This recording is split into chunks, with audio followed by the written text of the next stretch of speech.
약한 줄 아는 자가 강하다. 약한 줄 아는 자가 강하다. 면제모로 말씀을 미리 좀 공부하도록 하겠습니다. 먼저 들어가면서 여기 기도는 어떤 의미가 있습니다. 요즘 기도 생활 어떻게 하고 있습니까? 이렇게 좀 질문을 합니다. 어떻게 하나님과 잘 교제하고 계십니까? 네, 감사합니다. 원래 이렇게 네 그러면 그 다음 제가 할 말이 없어요. 잘하고 있는. 자, 1번부터 이렇게 쭉 보시면 대제사장 안나스와 가야바에 끌려가신 예수님의 설명을 틀린 것을 해서 이렇게 나오는데, 자 일단 그 여기 보면 오늘 본문에 보세요. 12절에 이에 군대와 천부장과 유대인의 아랫사람들이 예수를 잡아 결박하여 먼저 안나스에게로 끌고 가니 안나스는 그의 대제사장인 가야바의 장이라 이렇게 나와 있는데, 이거 좀 부연 설명을 하겠습니다. 그 당시에 원래 대제사장은요 한 명이고 종신직이에요. 근데 이 로마의 통치에 있으면서 이 로마 정부에서 마음에 안 드는 대제사장을 잘라버렸어요. 그래서 안나스가 전임 대제사장입니다. 전임 대제사장인데 이 대제사장이 여러분 성경을 보면 그거 있죠. 예수님이 성전에서 막 그 상 엎어버리잖아요. 이 대제사장이 그 당시에 성전 이권을 쥐고 있었어요. 부자의 부자. 무슨 말인지 알겠죠? 그래서 장사해서 돈 얻고 뭐 이렇게 사람들로부터 이득을 취하는 그런 일이기 때문에 이 굉장히 돈 많은 사람이었고, 그래서 이게 이 안나스가 물러나면서 사위를 세운 거예요. 정치적 또 힘을 좀 넣어서. 그래서 이 성경에 보면 지금 대제사장이 안나스냐 가야바냐 할 때 실제 대제사장은 가야바입니다. 근데 안나스도 전임 대제사장이기 때문에 그냥 예우상 대제사장이라고 불러줘요. 근데 지금 예수님을 잡아서 먼저 누구한테 가요? 안나스한테 먼저 가요. 안나스한테 먼저 가서 그 집에서 먼저 신문을 당해요. 이 사람 그러니까 뭐 정치적인 어떤 힘을 좀 발휘하는 거죠. 전임 대제사장이면서도. 자, 그래서 설명을 틀린 것은, 자 1번 예수님은 한밤에 끌려가 불법적인 재판을 받으셨다 이렇게 했는데 맞습니까? 틀립니까? 네, 맞습니까? 틀립니까? 맞아요. 이게 뭐냐면 당시 유대인들 안에서 재판은, 여러분 상식적으로 재판은 낮에 하게 밤에 하게? 재판 낮에, 밤에 하는 재판 없어요. 이 지금 검과 몽치 횃불을 가지고 갔잖아요. 지금 잡으러 간 게 이미 늦은 밤이라. 그래서 끌고 간 것 자체가 지금 재판할 수 있는 시기 아니에요. 그래서 유대인들은 원래 상번제가 드리는 시기에 재판을 했다고 해요. 그러니까 아침부터 저녁까지 번제를 드릴 수 있는 그 시간 안에서만 재판을 했다고 해요. 근데 이게 밤늦게요. 그래서 제가 보면 재판할 때도 우리는 이제 피고한테 신문을 하잖아요. 근데 유대인 당시에는 증인한테 신문을 했다고 해요. 증인에게. 피고에게는 특별히 물을 묻지를 않았다고 해요. 근데 오늘 본문에 보면 계속해서 예수님한테 묻죠. 자, 그래서 보겠습니다. 2번. 안나스의 아랫사람은 예수님을 무력으로 위협하였다. 맞습니까? 틀립니까? 예. 예수님의 교훈에 대해서, 제자들의 교훈에 대해서 19절에 부르니까 내가 항상 드러내놓고 말을 했고 은밀히는 아무것도 말하지 않았는데 내가 뭘 가르쳤는지 왜 여기서 물어보느냐. 내게 들은 자에게 물어보라. 그들이 내가 하던 말을 아느니라. 그래서 여러분 공관동서, 마태마가, 누가복음에는 이런 내용이 없습니다. 예수님이 침묵했다고만 나와요. 근데 여기에서 예수님께서 자기의 무죄의 함을 정당하게 변호하신 내용들이 특별히 기록이 되어 있어요. 요한복음에만 이런 내용이 기록되어 있어요. 그래가지고 이렇게 말씀을 하시니까 옆에서 아랫사람이 하나가 손으로 예수를 쳐서 이렇게 얘기하죠. 내가 대제사장이 이같이 하느냐. 예수님이 내가 말을 잘못했으면 그것에 대해서 증언하라. 다른 말을 했으면 어찌하여 나를 치느냐. 그러니까 이 사람들이 꼬투리를 못 잡고 있는 상황에 대해서 지금 계속 말씀을 합니다. 자, 3번. 예수님은 위협적 분위기에서 자신이 메시아가 아니라고 대답했다. 여기 틀린 거겠죠. 예수님이 그러니까 하도 증인들 사이에서 대답이 안 나오니까 어떤 예수님을 벌 줄 그런 죄 몫을 잡지를 못하니까 대제사장이 대놓고 물어요. 그 공관복음에 이 내용이 나옵니다. 요한복음에 이 내용이 안 나오죠. 그래서 네가 찬송받으실 그리스도냐 물어보니까 뭐라 그래요? 예수님이 네가 지금 말했다. 인자와 구름을 타고 오는 것을 보게 될 것이다. 예수님 말씀해 주시죠. 그 내용이 마태복음 26장 63절에 64절입니다. 예수님은 한 번도 예수님의 메시아임을 부인한 적이 없습니다. 네. 자, 4번. 예수님은 밤새도록 안나스, 가야바, 그리고 빌라도에게 끌려다닙니다. 맞습니까? 네, 보세요. 13절에는 안나스에게 관계 나오고 24절에는 가야바에게, 그 다음에 28절에는 누구에게? 빌라도에게. 빌라도는 또 나중에 헤로데에게 왔다 갔다 합니다. 예수님이 왔다 갔다 해요. 자, 1번 우리 같이 보도록 하겠습니다. 우리는 변덕스럽지만 예수님은 변하지 않으십니다. 그래서 예수 그리스도는 어제나 오늘이나 동일하시니라. 디모데후서에는 우리는 미쁨이 없을지라도 주는 미쁘시니 자기를 부인하실 수 없습니다. 이런 부분이 나옵니다. 이게 지금 왜 그러냐면 여러분 오늘 이 본문을 보면 요한복음이요. 저도 이렇게 보면 이거 문학적으로도 연구를 참 많이 하겠다 이런 생각이 드는 게 대제사장과 베드로를 지금 교차시켜요. 이 내용을 쭉 보세요. 대제사장이 나와요. 이 대제사장들을 쭉 보면 진짜 대제사장은 누구게요? 예수님이죠. 이 대제사장들이 치사한 인간들임을 지금 계속 보여주고 있는 거예요. 그러니까 진짜가 아닌 거짓을 증명하고 자기의 입속을 차리려는 대제사장의 모습이 계속 나오고, 진짜 대제사장이 예수님은 끝까지 내가 누구이고 내가 하나님의 아들임을 지키시면서 우리를 부끄러워하지 아니하시고 우리의 죄를 감당하기를 부끄러워하지 아니하시는 그 예수님의 모습이 나타나요. 그래서 이제 우리의 그 아이덴티티, 내가 누구냐, 정체성이라고 해서 나는 누구냐, 예수님은 누구냐, 그리스도다, 이걸 부끄러워하시지 않으시는 거예요. 좀 이따 우리가 보겠지만 베드로는 또 이 색깔입니다. 자, 볼게요. 그래서 우리는 우리의 주와 그리스도 되심을 부끄러워하지 않으시고, 예수님은 우리의 주와 그리스도 되심을 부끄러워하지 않으시고 우리 죄를 감당하기를 두려워하지 않으셨습니다. 나는 이런 주님을 부끄러워한 적이 없습니까? 세상에 그리스도임을 당당히 나타내십니까? 어떻게 우리가 세상에 그리스도임을 당당히 나타냅니까? 네. 그래서 뭐 그런 분도 많이 계시다면 이제 딱 나가면 이렇게 내가 예수 믿는 거 이렇게 참 여러분 그거 알면 또 이게 좀 불편해져요. 쉽지 않아요. 저도 이제 가끔 가다가 시장 가서 이렇게 가는데 갑자기 저한테 물건 사다가 목사님! 그러면 깜짝 놀랄 때가 있어요. 그 순간부터 막 이게 막 함부로 못해. 막 이거 좀 깎아주세요. 뭐 이런 말 잘 못합니다. 그거. 자, 근데 우리가 이제 직장에서나 어디에서나 내가 누구냐, 내가 정말 예수 믿느냐, 이런 것들을 분명히 알고 또 그것을 드러내면서 살아나고 있느냐. 예수님은 우리의 주님 되시는 걸 부끄러워하지 않으셨습니다. 정체성, 나는 누구인가. 자, 2번을 보고요. 오늘 본문을 한번 그냥 정리하는 의미에서 이 문제를 해봤습니다. 다음을 사건 순서대로 배열하시오. 물론 답은 굉장히 쉽죠. 옆에 절수 순서대로 하면 됩니다. 근데 그거는 이제 그거고, 한번 보세요. 베드로와 제자가 예수를 따라 대제사장 집들에 들어가다. 예수님께서 베드로의 부인을 예언하시다. 문지키는 여종에게 나는 아니라고 대답하시다. 칼로 귀를 뺀 대제사장의 종의 친척에게 예수를 모른다고 부인하다. 불을 쬐다가 예수님의 제자가 아니라고 대답합니다. 자, 순서대로 한번 해볼게요. 옆에 있는 절수 보지 마시고. 자, 제일 먼저는 뭐겠어요?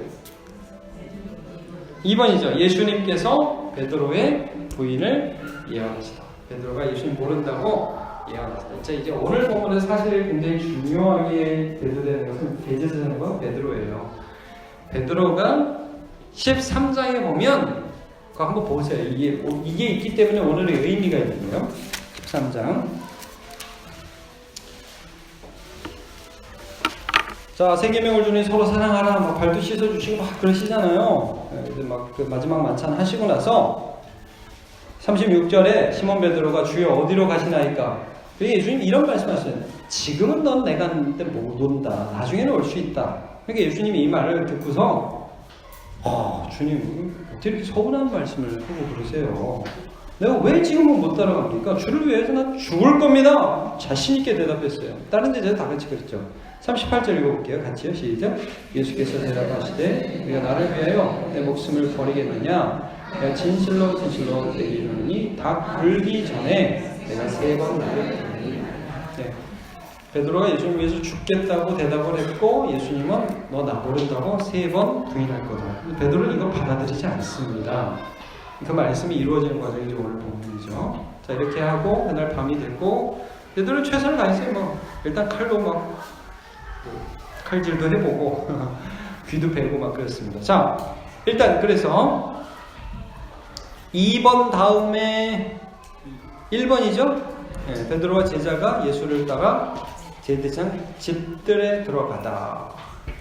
이게 여기 보면 15절에 시몬 베드로와 또 다른 제자 한 사람이 예수를 따르니 이 제자는 대제사장과 아는 사람이라 예수와 함께 대제사장의 집들에 들어가고 해서 제자 한 사람이 대제사장과 아는 사이라고 했어요. 이 알다 또 요한복음 계정 많이 나오는 기노스코 아주 친밀하게 알다는 뜻인데 그래서 성경학자들이 논란이 많아요. 이 제자가 누구냐? 많은 사람은 그래도 여태까지의 가장 그래도 많은 의견은 요한일 것이다. 요한이 이제 세베대의 아들인데 당시 갈릴리에서 어업을 크게 해서 아마 대제사장의 집에 그 생선을 좀 갖다 대지 않았겠냐 이제 이렇게 생각을 많이 하고 어떤 사람은 야 그래도 어떻게 대제사장과 아는 사이 정도 되려면은 꽤 정치적인 그 수완이 있는 사람인데 니고데모 아닐까? 뭐 아리마대 요셉 아닐까? 이렇게 생각하는 사람도 있습니다. 근데 답은 몰랐나. 천국 가서 물어봐야 되는데 정확하게 몰랐나. 근데 아직까지는 그래도 요한일 가능성이 많다. 왜냐하면 요한복음에서 요한을 항상 이런 식으로 소개해요. 네.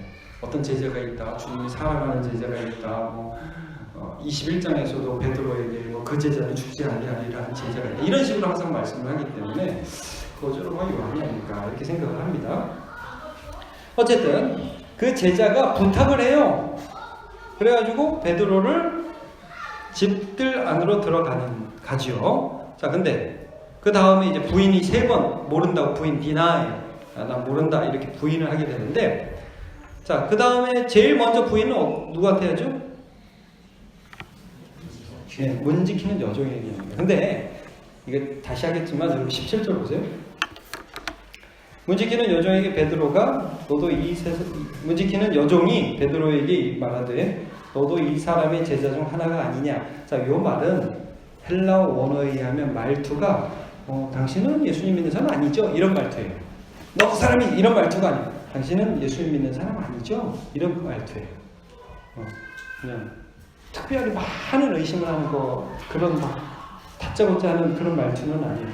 그러니까 여기까지 왔는데 설마 예수 제자는 아니겠지? 근데 베드로가 대답을 보세요. 베드로가 뭐라고 그러죠? 요 어투를 보세요. 베드로의 나는 아니라. 이게 뭐하고 대조가 되는 것 같아요? 우리 오늘도 봤죠. 나사렛 예수를 찾는다. 예수님 뭐라고 대답하셨죠? 내가 그니라. 이거하고 대조가 되는 거예요. 이게 에고에임이 우크에임이에요. 언어상 비슷해요. 예수님은 내가 예수다 그랬고 베드로는 난 예수님이 아니야. 이렇게 대답했어요. 베드로는 이 예수님과 너무 다른 모습을 보여주는 거예요. 나는 예수 제자가 아니야. 근데 여러분 한번 생각해보세요. 제가 이 말씀 묵상하면서 베드로가 이 사건만 없었으면, 그러니까 누가 물어봤고 3번 부인한 사건만 아니면 나중에 그 제자들 안 따라오고 베드로하고 이 한 사람만 쫓아갔더니 나중에 다른 제자들한테 뭐라고 얘기했을 것 같아요? 야, 너는 진짜 치사빵스다. 어떻게 예수님이 잡혀가는데 다 도망가냐? 나는 거기까지 갔다 왔어. 그렇게 얘기하지 않을까요?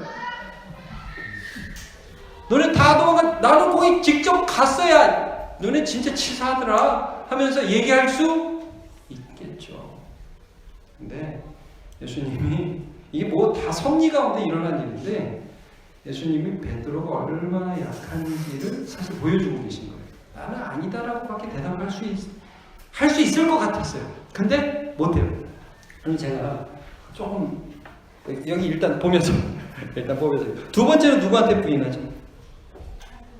25절에 보면 그건 맨 마지막이에요. 예. 예. 불을 쬐다가 나는 아니라고 또 표현해요. 그 다음에 마지막에는 이건 제대로 걸린 거예요. 마지막에는 누구 친척이에요? 좀 전에 귀 자른 그 종의 친척인데 말고의 친척이 그 예수님 잡으러 같이 갔다가 베드로가 칼 빼가지고 자르는 걸 봤어. 그러니까 이놈의 자식 하면서 그 베드로를 눈도장을 찍으면서 본 거예요. 베드로 이 나쁜 놈? 그러면서 확실하게 본 거예요. 아까 우리 봤잖아. 너 봤잖아. 그러니까 앞에 한번 좀 발라요. 그러니까 부인했다. 근데 이제 다른 공관복음에는 저주하며 부인했다 이렇게 말씀해요. 그거는 뭐 예수를 저주했다라는 말은 아닌 것 같고 그렇게 말한 네가 뭐를 하는데 이렇게 말을 해 하면서 그 사람을 저주한 것 같은데 그러면서 부인을 하니까 닭이 굴었다. 자 보세요. 지금 이 베드스다의 뜰에 이렇게 바로 전에 어디 있었죠?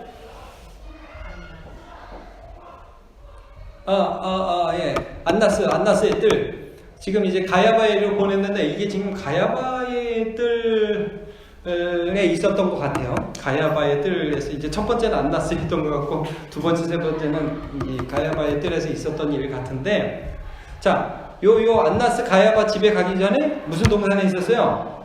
겟세마네. 그럼 겟세마네에서는 베드로 뭐 하고 있었죠? 네, 자고 있었습니다. 예수님 뭐 하셨죠? 예수님 기도하셨어요. 근데 베드로에게 이런 말씀하셨죠. 시험에 들지 않게. 근데 참 하여튼 그래요. 시험에 들지 않게 깨어 기도하라. 네가 1시간도 나와 함께 깨어 있을 수 없느냐 이렇게 말씀하시죠.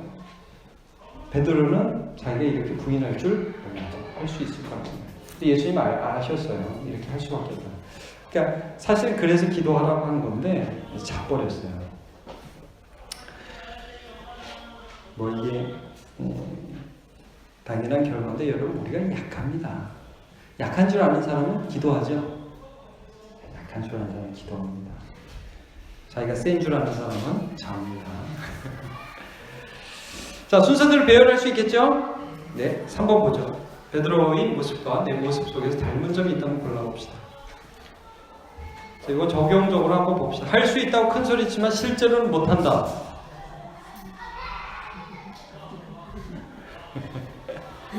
자, 2번 나는 할 만큼 했다고 합리화한다. 너네 따라와 봤어? 나는 그래 따라가기는 했어. 너네보다 내가 나아. 막 이러고. 자, 교만하여 기도하지 않고도 할 수 있다고 자신한다. 내가 누군지에 대해서 확신이 없다. 기타. 그래서 요걸 한번 우리에게 이런 면이 있지는 않아요. 이런 걸 이제 직면을 나도 한번 베드로의 입장에서 내가 베드로였다면 여러분 한번 이런 생각이 우리가 베드로였다면 어땠을 것 같아요? 여러분 베드로였다면 따라는 갔겠습니까 우리는? 그럴 수 있겠죠. 많이 안 따라갔을 것 같아요.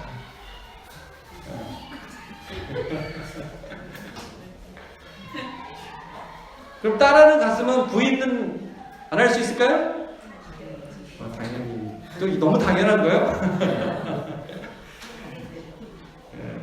자, 우리 겟세마네에서는 안 졸고 기도할까요?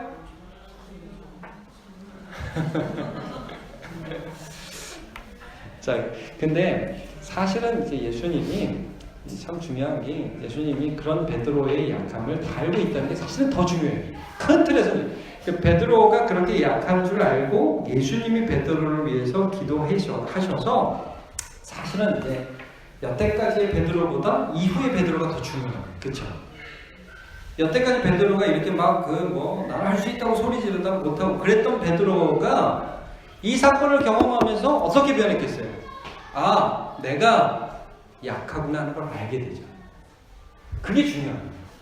그래서 그 다음부터는 베드로가 상당히 더 겸손해요. 그래서 이 요한복음 18장 이 말씀은 사실은 21장과 연결이 돼요. 그쵸? 세 번 부인해요. 이게 예수님이 찾아가서 세 번 물어보죠. 너 나 사랑하느냐? 세 번 물어보잖아요. 이게 연결이 되는 거예요. 그래서 이 사건을 통해서 베드로가 자기의 약함에 대해서 심각하게 고민을 하게 됩니다. 근데 이 과정이, 그러니까 내 의가 깨지는 과정이에요. 베드로. 자, 보세요. 베드로가 맨 처음에 예수님을 만났을 때도 사실 그때도 띵 맞았어요. 물고기 깊은 데로 가서 그물 던져. 예수님께서 와서 뭐라고 그랬죠? 베드로가 주여 나를 떠나소서. 나는 죄인이었어.